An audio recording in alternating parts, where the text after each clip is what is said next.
Il a appris que la patience dans ce monde est souvent récompensée. Toi là-bas, es-tu prêt à te lancer dans un voyage où tes simples achats peuvent devenir les juges de ton avenir? Imagine une société où chaque produit que tu choisis influence ton destin social. Quel mystère se cache derrière ce système redoutable? Et comment naviguer dans un monde où une barre de chocolat ou une bouteille de lait peut bouleverser ton quotidien? Attache ta ceinture, car ensemble, nous allons explorer cette réalité fascinante et découvrir comment un simple panier de courses peut changer la vie d'une personne. Prépare-toi à plonger dans cet univers où chaque choix compte. Mathis se lève au son d'une alarme vibrante, un appareil qui lui rappelle les tendances de son score de crédit social. Dans ce monde, avant même que les paupières ne s'ouvrent complètement, les choix se mettent en place. Aujourd'hui encore, Mathis doit être prudent. Il sait que chaque geste compte, chaque choix déterminant son statut pour la journée et influençant qui voudra bien l'approcher. Dans sa petite cuisine, la fraîcheur du matin se noie dans une lumière artificielle. Mathis contemple 2 options de céréales devant lui. Celles à base de grains entiers, étiquetées haute responsabilité sociale, et les plus sucrées, rappelant une époque lointaine où le plaisir ne se mesurait pas en points. Un soupir s'échappe de ses lèvres. Il opte pour les premières, trop conscient des répercussions que pourrait avoir l'autre choix sur son score. Florine, sa voisine, frappe à sa porte pour demander si elle peut emprunter de la farine. Anguille. Elle sourit, mais Mathis sait qu'un coup d'œil rapide sur son poignet où s'affiche son propre score pourrait changer l'atmosphère en un instant. Ils échangent quelques mots polis, mais Mathis note l'hésitation dans sa voix. Ce score qui plane entre eux comme une barrière invisible.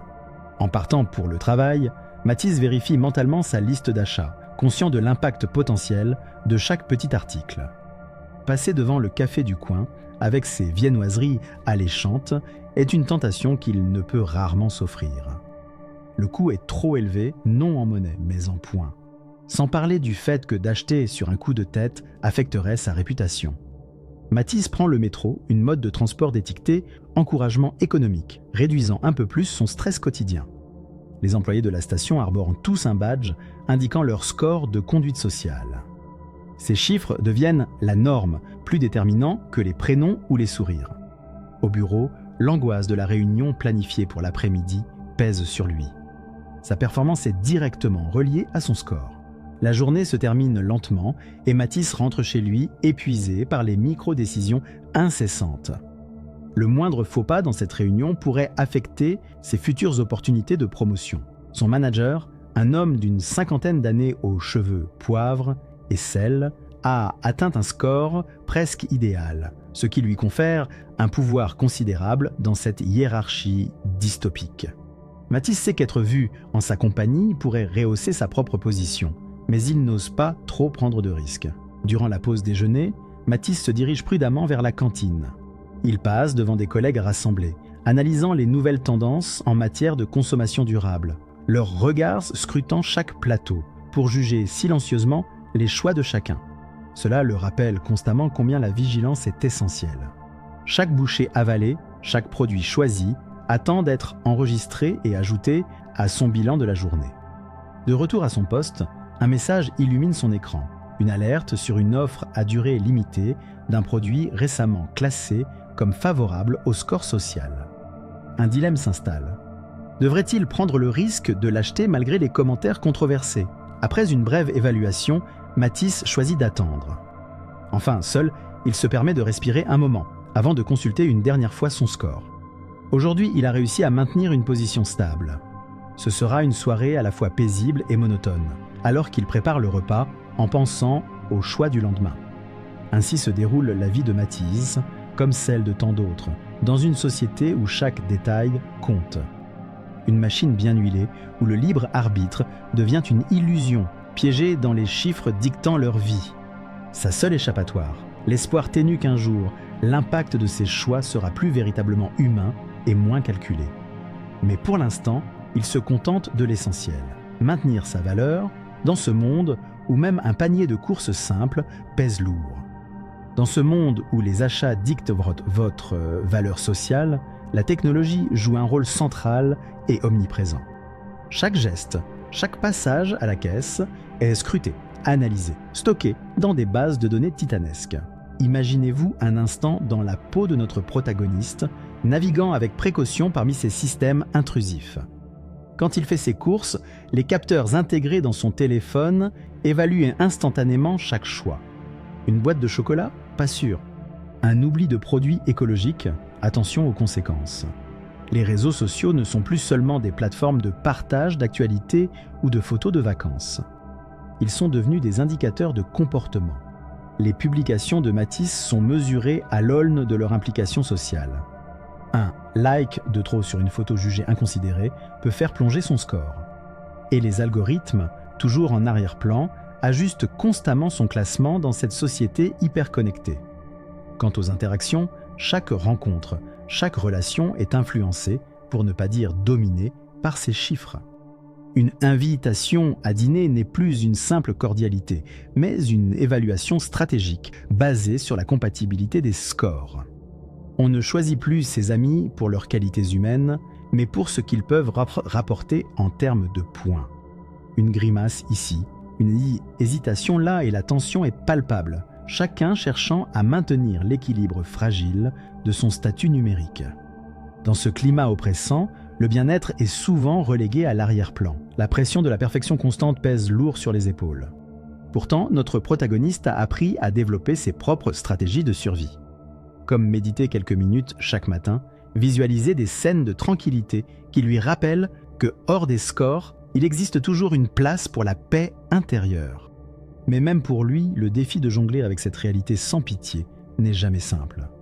Chaque jour, il trouve de nouveaux moyens, des petites tactiques pour contourner les règles ou simplement pour faire baisser la pression. Une longue marche dans le parc peut suffire, un moment pour oublier cette tyrannie numérique omniprésente. Ainsi, dans cet univers dystopique, l'humanité se débat pour retrouver un sens à la vie, en quête d'un équilibre fragile entre contraintes technologiques et désirs individuels. Dans sa lutte, il continue d'avancer, gardant l'espoir qu'un jour, le poids de ces chiffres se fera plus léger, plus humain. Dans cette société où chaque achat influence le crédit social, les répercussions sociales et culturelles sont profondes. Le quotidien de notre protagoniste, ce jeune homme pragmatique naviguant dans cette réalité, en est constamment affecté. Il sait que sa place dans la société dépend de sa capacité à maintenir un score exemplaire, et cela lui dicte ses comportements et choix presque sans répit. Chaque sortie au supermarché n'est pas qu'une simple course, mais une danse minutieuse de décisions stratégiques. Les produits qu'il met dans son panier sont choisis avec soin, car il trace la ligne mince entre stabilité et chute dans sa vie sociale. Les regards échangés avec des inconnus dans les rayons ne sont pas anodins. Matisse envisage la petite lueur d'espoir qu'une modification est possible, l'ombre d'une révolte, qui pourrait un jour tout changer. Ils évaluent et comparent, plongeant chacun dans une compétition silencieuse. Ce système génère aussi des dilemmes éthiques constants. Un jour, en discutant avec un vieil ami à qui il reste fidèle malgré un score plus faible, il ressent l'ampleur de la tension interne. Est-il juste de s'éloigner de ceux qui ne peuvent pas augmenter son statut? Peut-il se permettre d'être simplement humain? Ou doit-il se conformer à cette nouvelle norme qui le dépasse parfois? Au travail, lorsqu'on lui propose une promotion, il est confronté à une décision difficile. Bien qu'il soit prudent, il ne peut ignorer la tentation d'en apprendre plus sur ses mouvements. Accepter implique d'abandonner certaines valeurs personnelles pour l'amélioration de son score. Chaque jour est ainsi pavé de choix qui pèsent lourd sur sa conscience. L'impact de ce monde dystopique sur les interactions humaines est tel qu'il rend chaque contact potentiellement calculateur, faisant de la vie un jeu d'échecs où chaque mouvement doit être bien pensé. Dans ce monde où le moindre achat écrit votre avenir, Matisse se penche de plus en plus sur ce que l'avenir pourrait lui réserver. En s'assoyant sur le bord de son lit, il contemple la possibilité d'un système différent, où le poids de chaque décision financière ne définirait pas sa valeur.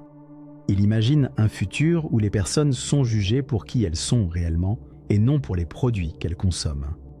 Il songe aux premières rumeurs évoquées à propos de groupes de citoyens désireux de changer cette norme oppressante. Ces murmures commencent à se faire plus fréquents dans les couloirs sombres du métro et dans les réunions discrètes organisées dans les cafétérias.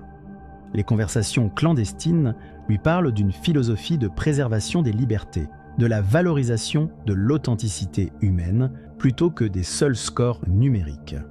Tout en continuant de naviguer parmi ses obligations, il se prend à rêver qu'une action collective pourrait permettre de lever la chape de plomb qui oppresse la société. Sa résolution se renforce, déterminé à ne pas seulement être un pion dans ce jeu. Alors qu'il éteint l'écran de son téléphone, Matisse se remémore les défis quotidiens de ce monde asphyxiant. Chaque achat pesant sur son score, il réalise qu'il n'est qu'un rouage dans cette immense machine. Pourtant, un nouvel espoir germe au fond de lui. Il sent une force, celle de l'action collective murmurée dans les recoins des rues.